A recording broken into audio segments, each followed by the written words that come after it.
लोकरंगभूमी शांतिनिकेतन सांगली आयोजित स्वर्गीय प्राचार्य डॉक्टर पी.बी. पाटील साहेबांच्या 93व्या जयंतीनिमित्त खुल्या रांगोळी स्पर्धा व प्रदर्शनाचे आयोजन करण्यात आले। विशेष ग्रामीण संस्कृती व महाराष्ट्रातील लोकजीवन व सांस्कृतिक परंपरा जपण्यासाठी या स्पर्धेचे आयोजन केले। संस्थेचे संचालक गौतम भाऊ पाटील यांच्या मार्गदर्शनाखाली या स्पर्धेचे व कार्यक्रमाचे आयोजन करण्यात आले। खुल्या रांगोळी स्पर्धा व प्रदर्शन प्रमुख मधुकर कराळे व सौ अर्चना पाटील कला विश्वविद्यालय सांगली यांच्या निदर्शनामध्ये होते। विविध भागातून आलेले रांगोळी स्पर्धक मोठ्या संख्येने उपस्थित होते। या स्पर्धेमध्ये एकूण 16 स्पर्धकांनी भाग घेतला। या स्पर्धकांमध्ये प्रत्येक स्पर्धकाची रांगोळी ही कौतुक करण्यासाठीच आहे। आपण पण एकदा भेट द्यावं असं आयोजकांचं आव्हान आहे। पत्रकार राजेंद्र शिंदे, झी न्यूज मराठी।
बोला।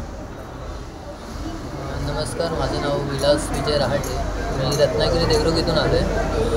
तर या रांगोळी स्पर्धेबद्दल बोललं तर ही स्पर्धा खूप मोठ्या लेवलची आहे। या स्पर्धेमध्ये आल्यावर खूप काही शिकायला मिळतं। इथे आम्ही तर बक्षीसाठी नव्हे तर फक्त शिकण्यासाठी येतो, कारण खूप मोठे मोठे कलाकार इथे येत असतात। त्यांची कला बघून आम्हालाही शिकायला मिळतं। आणि इथलं आयोजन म्हणाल तर खूप उत्तम प्रकारे आहे। जसं की इथे जेवणाची सोय आहे, नाश्त्याची सोय, अगदी राहण्याची सुद्धा सोय त्यांनी केली आहे।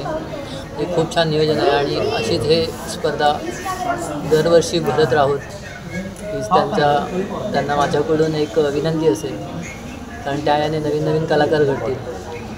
धन्यवाद।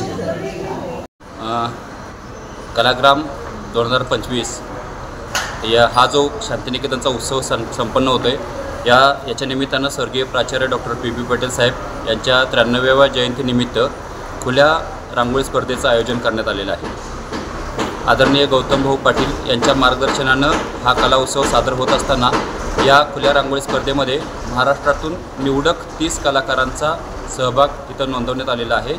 हे कलाकार सलग 30 तास इथं आपली कला सादर करतात आणि याच्यातून आम्ही 5 उत्कृष्ट कलाकृतींना सन्मानित करतो आहे आणि उर्वरित कलाकृतींना आपण 500 रुपये मानधन आणि सहभाग प्रमाणपत्र व सन्मानचिन्ह देऊन देखील सन्मानित करत आहोत. असाच सहभाग इतर देखील कलाकारांनी आमच्याकडे नोंदवावा हे मी जाहीर आव्हान देखील करतो आहे आणि कलारसिकांना विनंती करतो आहे की आपण या संपूर्ण स्पर्धेचा आस्वाद घ्यावा. ही स्पर्धा आपल्यासाठी उद्यापासून खुली राहते. याचं प्रदर्शन 17 तारखेपर्यंत खुलं राहील.